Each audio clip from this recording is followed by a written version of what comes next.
quedaron, por favor, levántense, denle la vuelta y vuelvan a sentar, creo que están un poco cansados, ¿no? Háganlo. Sí, porque el ambiente aquí está muy caliente.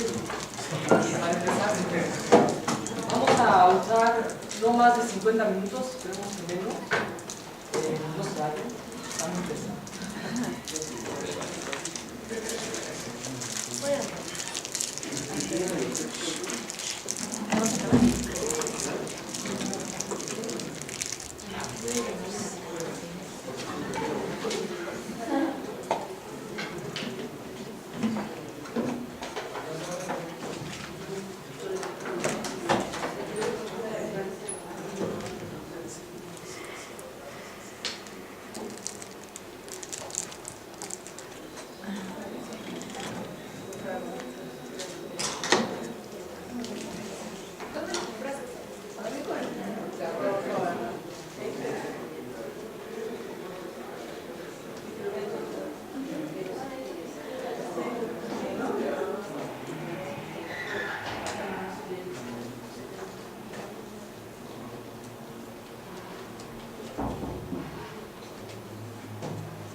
Bueno, vamos a iniciar ya. Por favor, échales un poquito a los de la cena.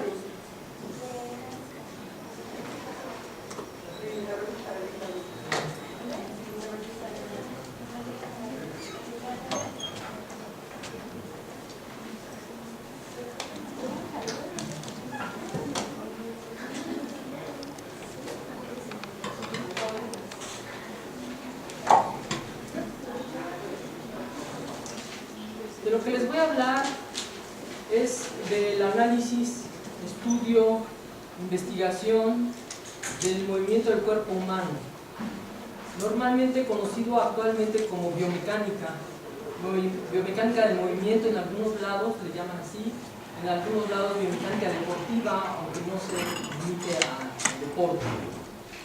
El concepto de biomecánica, combinación de las palabras biología y mecánica, tiene que ver con los principios y métodos de la mecánica aplicados al estudio de la estructura y función de sistemas biológicos, o sea, no solamente el cuerpo humano.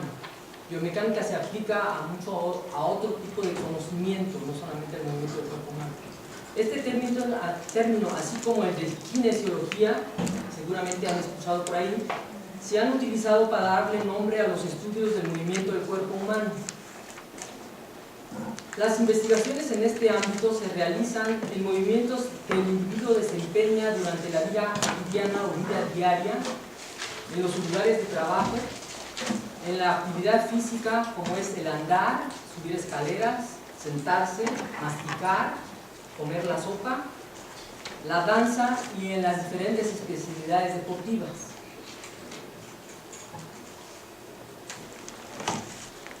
Hubo alguien, después de muchos años de investigación sobre el movimiento, no exclusivamente el movimiento del cuerpo humano, desde Aristóteles hubo inquietud sobre investigar cómo se movían los seres, las aves, no sé, los borregos, etc. Pero hubo alguien en mediados del siglo XIX, 1850, 60, que quiso demostrar, después de una convocatoria para que se viera, se demostrara que los caballos en el galope, en un instante o varios instantes, dependiendo de la definición del instante, tenían o tienen los 4 miembros suspendidos en el espacio, o sea, no están tocando el piso. Es evidente que para todos nosotros, bueno, quizá todos nosotros, sabemos que al trotar, al correr, nosotros mismos en algún instante o varios instantes no estamos tocando el piso. Entonces había que demostrarlo. Y se demostró con una serie de fotografías como estas. En la tercera fotografía, de izquierda a derecha, ven ustedes el caballo que efectivamente no está tocando el piso. Esta serie de fotografías y otras que siguen aquí, hermosas fotografías, de una persona que se llamó Edward Muybridge, inglés, que vivió luego en Estados Unidos, y que le gustó mucho el estudio de movimiento, que realizó secuencias como esta última que estoy mostrando, secuencias de fotografías con 3 vistas diferentes. Es la misma secuencia de movimiento, pero 3 vistas diferentes. Vemos en cada una de estas secuencias cosas diferentes. ¿Okay? Bueno, a partir de estas fotografías hubo, y simultáneamente también durante este rango de años, otros estudios de diferentes investigadores que implantaron no solamente diferentes tipos de cámaras fotográficas, sino otro tipo de instrumentos para medir y ver, saber, investigar el movimiento no solamente del cuerpo humano, porque ahí vemos alguna serie de fotografías de animales, de cómo se realizan. Estas fotos son de 1860, cosas así. Ok, el individuo, y estoy aquí a leer,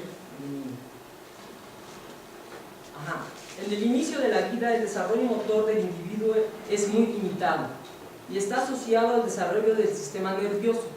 Las formas de locomoción que aprenderá implican una secuencia determinada que va desde arrastrarse, gateo y hasta la marcha en posición erguida.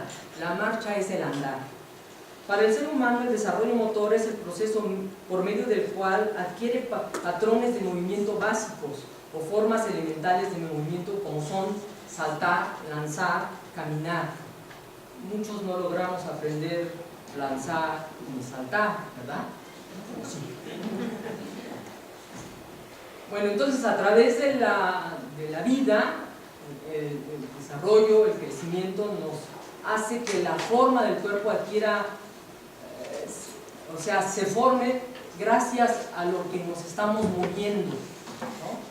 Una persona que monta a caballo tiene las piernas ambas porque monta a caballo. No todos tenemos las piernas ambas porque no todos montamos a caballo. Entonces el movimiento nos da la forma y nos permite a través del tiempo realizar diferentes tipos de movimiento gracias a las particularidades que tiene nuestra anatomía, flexiones, extensiones, rotaciones, etc. Sin embargo, hay malformaciones debidas a una infinidad de razones, por accidente o por nacimiento, que producen patologías muchas veces debidas a cuestiones que lastiman la columna vertebral y entonces estamos enfermos o estamos chuecos, aparte de que en nuestra anatomía hay variabilidad, no todos tenemos las mismas características anatómicas. Hay grupos de individuos como son las personas que viven en África, las personas que viven en Mesoamérica, que tienen diferencias y que muy claramente las identificamos. Un ejemplo es la longitud de la pierna que va desde la rodilla al tobillo. En los grupos africanos es más larga que en los grupos mesoamericanos. Estas diferencias anatómicas provocan también diferencias en los movimientos. Voy a echar una lectura por aquí. Bueno, entre los individuos de los diferentes grupos humanos, las partes del esqueleto presentan variaciones. Así, la estructura corporal de los distintos individuos varía considerablemente. En los tratados de anatomía se describe la estructura del cuerpo que se observa en la mayoría de los individuos, que va del 60 al 80% de un rango normal de variación. O sea, hay un 20% que no está contemplado dentro de los libros de anatomía. O sea, tenemos variación. La variabilidad anatómica contribuye a la variabilidad de movimiento. Por ejemplo, cada quien camina de alguna manera y cada paso que damos tiene una variación. Nunca damos un paso igual que al anterior. El paso que vamos a dar después va a ser diferente a todos los que dimos antes. Entonces, bueno, la anatomía es diferente para cada uno, con algunos detalles en algunos casos, y la estructura musculoesquelética que está regida o gobernada por el sistema nervioso es básicamente esto, ¿no? Ligamentos, tendones, fascias, cartílagos, huesos, músculos, articulaciones o uniones articulares, como el hombro, la cadera, la muñeca, el codo, la rodilla, el tobillo. Esto define lo que se conoce como segmentos corporales o partes del cuerpo. Y cada parte del cuerpo, cada segmento corporal tiene unas especificaciones de peso, de localización de centro de masa y de propiedades inerciales que tienen que ver con la física. La postura. Déjenme encontrar dónde está lo de la postura.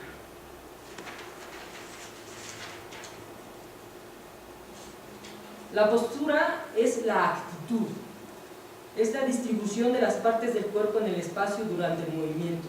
Conforme el individuo crece, varía su postura.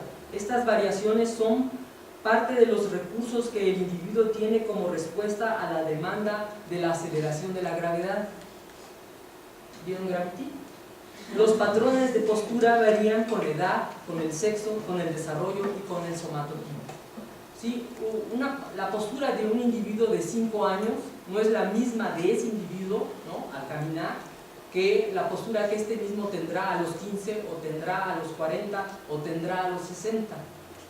Principalmente porque va a variar, seguramente, su masa corporal, seguramente la densidad de los huesos, seguramente algunas patologías influyen, ¿ok? Entonces varía, y varía su actitud. En esta diapositiva podemos ver que depende la postura de la distribución de las partes del cuerpo en el espacio, la amplitud de las articulaciones, qué amplitud hay entre el brazo y el antebrazo, ¿no?, en algún momento dado, la orientación de los segmentos corporales, ¿no?, hacia la dirección en la que me estoy desplazando o no, el balance, me tomé unos tragos o no, el control del centro de gravedad. Muchos no saben qué es el centro de gravedad o centro de masa, que para los individuos es lo mismo, pero es un punto virtual que no nos vamos a encontrar si lo buscamos. Es un punto virtual donde se ejerce la fuerza o donde se ejerce la masa. Y su localización depende de la localización o la distribución de las partes del cuerpo. Intuitivamente todos sabemos controlar el centro de masa, sí, solo si no estamos enfermos, ¿no?, o no estamos borrachitos. Entonces todos nos balanceamos para adquirir equilibrio y controlar el centro de masa y no caernos. Eso no ocurre cuando estamos aprendiendo a caminar o cuando somos viejos, que ya empezamos a caernos. Se determina tomando en cuenta la posición de la cabeza, la cintura escapular, la cintura, extremidades superiores e inferiores, configuración de la columna vertebral, ángulo de inclinación de la cadera, forma del tórax y del abdomen. O sea, todo esto tiene que ver con la postura. Todos en cualquier momento dado tenemos una determinada postura que depende de unas características como las que mencioné.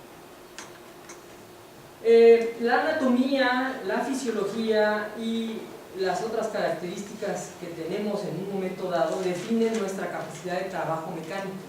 Trabajo mecánico puede ser caminar, subir escaleras, comer la sopa, etc. El rango de movimiento de las articulaciones dentro de las actividades de la vida cotidiana tienen cierto rango de normalidad, ¿no? Para todos hay un rango de movimiento o de amplitud de las uniones articulares. Y para ejecutar los movimientos necesitamos cierta fuerza muscular. Los músculos trabajan con fuerza. Para poder hacer mediciones, cálculos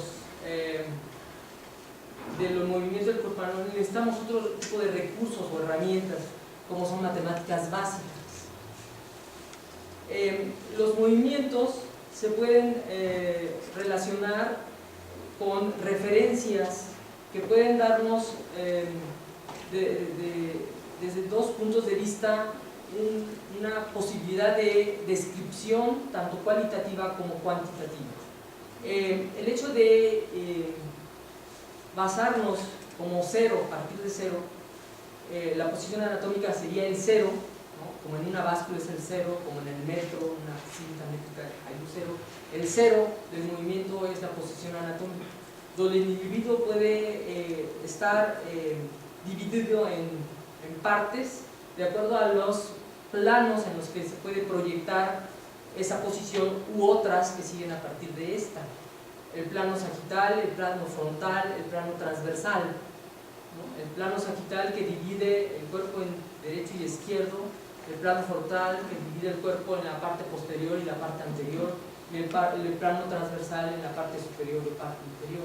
Entonces así podemos decir, el individuo se desplazó sobre el plano sagital, ¿no?, de derecha a izquierda, o el individuo rotó el tronco sobre el plano transversal contra o con las manecillas del reloj, etc.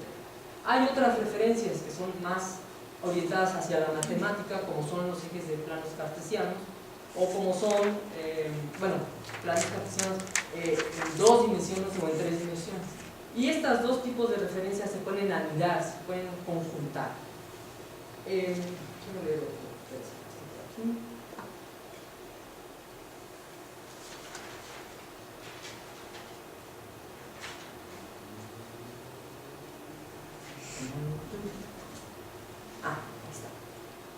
La variación de los movimientos lineales o angulares se describe por medio de los parámetros cinemáticos y cinéticos. De eso vamos a hablar. Y son valores de estos parámetros los que caracterizan el movimiento. En general se pueden tener dos posibles descripciones. Una cualitativa que informa sobre los elementos que componen los desplazamientos del cuerpo, o sea, el cómo nos movemos. Y otra que es la descripción cuantitativa, es una descripción numérica que caracteriza los desplazamientos basada en las mediciones experimentales, que es el significado funcional, y este describe el cuánto nos movemos.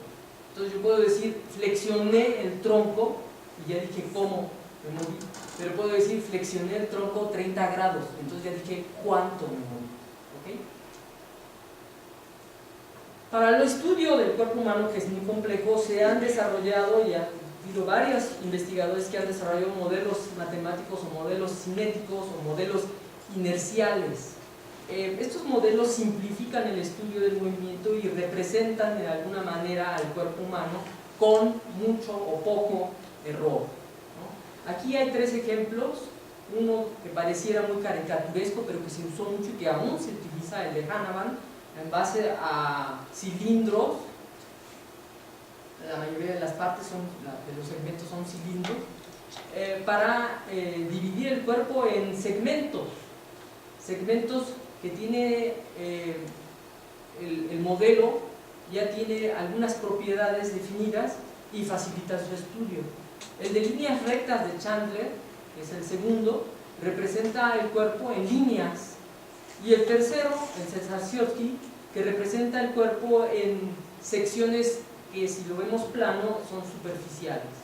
Todas estas representaciones son modelos que facilitan el estudio del movimiento, y puedo leer aquí un sistema de movimiento,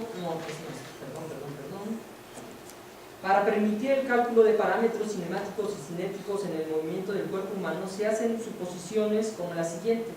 Cada segmento tiene una masa fija, caracterizada por concentrada en el centro de masa. O sea, cada uno de los segmentos tiene un centro de masa que es fijo. La localización del centro de masa permanece fija durante el movimiento y permite calcular el centro de masa de todo el cuerpo en un momento dado. La longitud de los segmentos permanece constante durante el movimiento. Y básicamente en todos los modelos se dice que las uniones articulares, hombro, codo, etc., son tipo bisagra, aunque no lo sean. ¿Okay? Entonces esto facilita, pero como podemos ver, tiene algún margen de error. Hay otro tipo de cuestiones que hay que considerar, los tipos de movimiento, que ya hablamos un poquito de esto, y las referencias que pueden insertarse en las diferentes uniones articulares. En este ejemplo hay un sistema de ejes cartesianos ubicado en la rodilla. Aquí podemos ver los probables o posibles tipos de movimiento, de flexión, extensión, abducción, aducción, rotación interna y externa. En la rodilla, si saben algo de la rodilla, pues algunos no se pueden realizar, o algunas personas no pueden realizar. Se pueden hacer la flexión, extensión, la aducción y aducción, y la rotación interna y externa, pues ahí se rompen ligamentos cruzados, ¿no? Los futbolistas, ¿no? Pero aquí vienen también las orientaciones, es una orientación proximal, el movimiento, una lateral, una anterior, una distal, una medial. Todo ese tipo de conceptos hay que conocer para describir un movimiento. Hay dos tipos de movimientos básicamente, que se les llama sistemas de movimiento. Un sistema de movimiento acíclico, como por ejemplo un salto de longitud, ahorita vamos a ver, se puede considerar compuesto de las siguientes fases o partes del movimiento: una carrera, el impulso, el vuelo y la caída. Un ejemplo de un proceso cíclico, como es la marcha o el andar, en este sistema de fases que se repite constantemente, o sea, el paso derecho, paso izquierdo, paso derecho, paso izquierdo, hay diferentes partes, como el contacto del piso con el talón, el soporte de con los dos pies, el soporte con un pie en el piso, el desplazamiento del otro pie hacia el frente, el contacto del otro pie en el piso, etc. Entonces, este ejemplo que vemos ahorita, hay tres vistas de una persona que está ejecutando, tiene los dos pies en el piso y está por desprender el pie derecho del piso, y podemos ver su representación en líneas rectas, ¿no? La representación que propone Chandler de 14 segmentos. El salto, que yo hablé del salto de longitud, aquí es un salto al caballo, ¿no? Si nos vamos al ámbito deportivo, hay varias partes. Una parte de la carrera, la parte que toma el botador, la parte del prevuelo, la toma del caballo, el vuelo y la caída. Entonces, aquí hay una representación del cuerpo humano en 14 segmentos y podemos ver las diferentes partes del movimiento, del sistema de movimiento, que en este caso es acíclico. Se han desarrollado muchos instrumentos y se tiene actualmente muchas posibilidades de estudio en base a cuestiones que nos dan información en tres dimensiones: ángulos, velocidades, aceleraciones, fuerzas. Y el ejemplo de la imagen que está ahí con unos como foquitos, ¿no? Que nos da información, es un sistema visual computarizado que da información sobre la localización en el espacio de los segmentos. Hay laboratorios que tienen ese tipo de instrumentos u otros, ¿no? Como goniómetros, que son instrumentos ya antiguos, que se generan desde hace mucho tiempo, que lo que permiten es medir el ángulo entre segmentos. Hay algo muy sofisticado actualmente que son computarizados, que miden ángulos en 3 dimensiones. Un acelerómetro, que es una especie de que se pone a nivel piel o en el zapato, ¿no? de algún corredor, que lo que hace es medir precisamente la aceleración. El electromiógrafo son electrodos que se ponen también a nivel piel, y hay otros que se inyectan, ¿no? Para conocer la intensidad de la contracción muscular. A nivel piel es lo menos invasivo, es lo que más se usa, pero hay los invasivos que se inyectan para conocer contracciones musculares de músculos internos.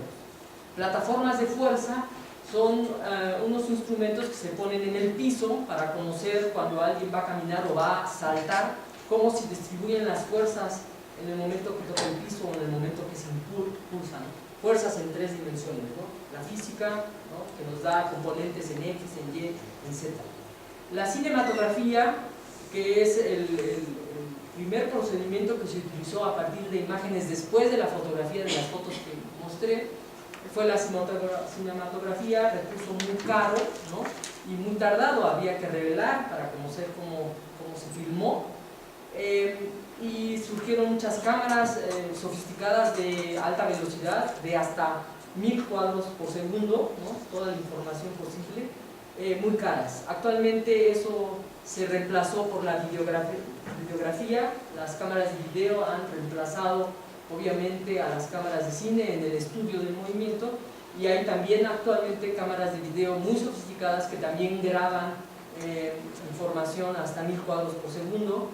Ya las cámaras de uso cotidiano de 30 cuadros por segundo, que son los de la televisión normal, han pasado un poquito a regregarse. Ya se venden las de high definition, que son 60 cuadros por segundo, que son esos 30 pero separados, ¿no?